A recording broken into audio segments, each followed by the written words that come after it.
Today, traveling the globe is substantially easier than any other time in history. Want to cross the Atlantic? Take a plane, boat, or the glorious rigid airship. Maybe not so much the last one. Either way, transportation across continents is easier than ever, but not easy enough. Say you lived in Argentina, but you wanted to vacation in London. Easy enough. But say you didn't want to use a plane or a boat.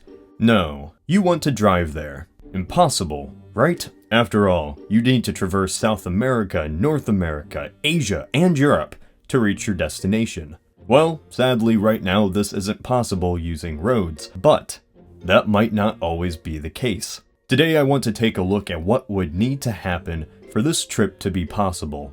Let's set up a couple ground rules. Imagine you have a passport that lets you cross every border. No problem. I'm not worried about gas or any other variables, just getting to each destination using roads. First off, we need to get out of South America and into North America. Easy, right? Well, no. At first, it would be relatively easy.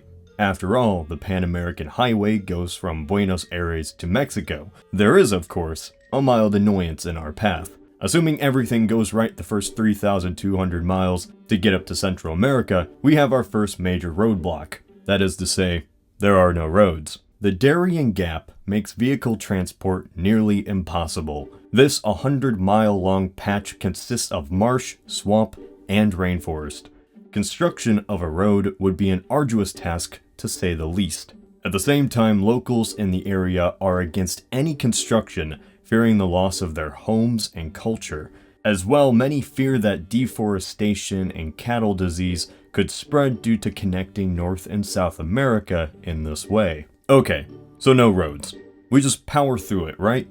Technically, in 1985, the first people traversed the gap using only a car, a CJ5 Jeep. To cross the distance of 125 miles, it took over 740 days, almost 2 years. Wonderful. Let's just say somehow you made it to the other side. Maybe a road crossed the gap, maybe you just drove 2 years. Doesn't matter. Welcome to Panama. So what now? Continuing on the Pan-American Highway, we find ourselves through Mexico and in Nuevo Laredo. Here the Pan-American Highway ends. Crossing north over the Rio Grande, we would be in Laredo, Texas. Here we find I-35. Why? Well, this road will take us to Duluth, Minnesota. After our nearly 1,600-mile trip across the US, it's time to get into Canada. Minnesota State Highway 61 to Ontario Highway 61, no problem. Now we're on to a rather long road, to say the least. The Trans-Canada Highway. While this road alone stretches almost 5,000 miles, we will only need to head to Dawson Creek in British Columbia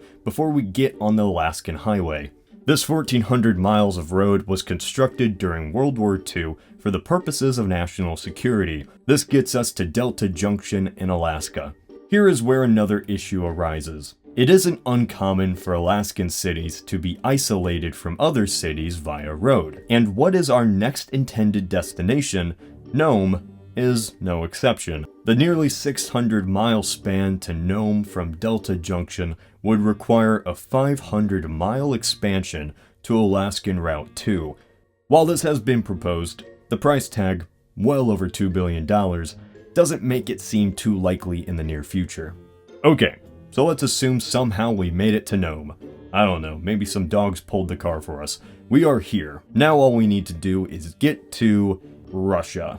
This is the biggest issue that is faced throughout our journey, but not all hope is lost. A pessimist would say we need to cross the entire Pacific Ocean, which is true, but at the same time, from the Bering Strait. That distance is about 51 miles. At this point, the prospect seems quite interesting. You could drive from the USA to Russia with a long enough tunnel or bridge, and at the same time, it would also be driving across the Pacific Ocean. This concept is nothing new. And this is where I derail our trip to discuss the history of a Bering Strait bridge. I'm not sorry. The first concept of bridging the continents was with William Gilpin. In 1890, he proposed the Cosmopolitan Railway. Before the mass popularity of cars, the proposition was to join together the world via train. As part of this plan, he saw a future with a railway bridging the Bering Strait and allowing Americans to cross into Russia, and by extension, the entire Eastern Hemisphere. Of course, this didn't happen. Several more proposals were put forth and ditched relatively quickly.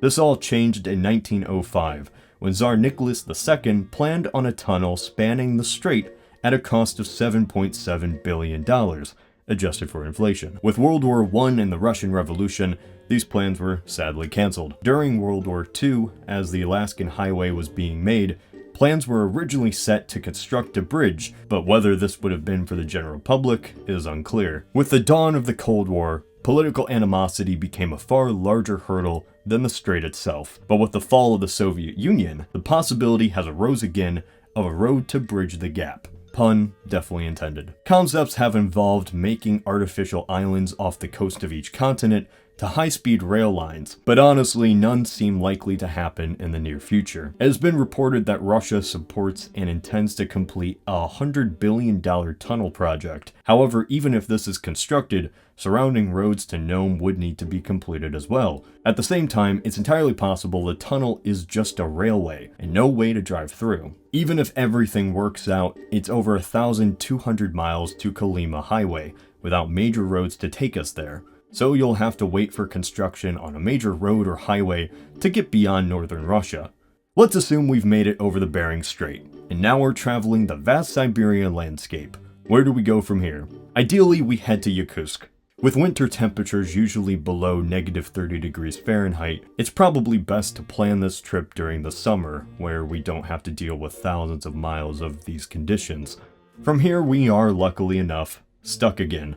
Yakutsk is separated from Highway M56, our destination, by the Lena River, of which is only passable by ferry.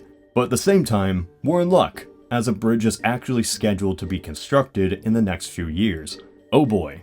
Once we are on M56, we can drive south to the Trans-Siberian Highway. This 6,800-mile road, yes, that is correct, gets us to Europe, and now we find ourselves in Moscow. From here we take M1, which is a part of the grander E30 highway, a 4,000-mile highway that would take us pretty close to London. It's pretty crazy that one superhighway can get us from Moscow to Britain. E30 doesn't actually go directly into London, so we have to get off onto M25, and we are there. Not so bad, right? After 17,700 miles, you have made it from Argentina to London. If you drive for 12 hours a day at 60 miles an hour, it would take 24 days to complete the trip. One way. The likelihood of this trip ever being possible is slim to none. Political borders aside, getting across the Darien Gap on road doesn't seem possible anytime soon, and realistically you would be stuck in South America. If you began your trip in North America, the Bering Strait is the greatest obstacle,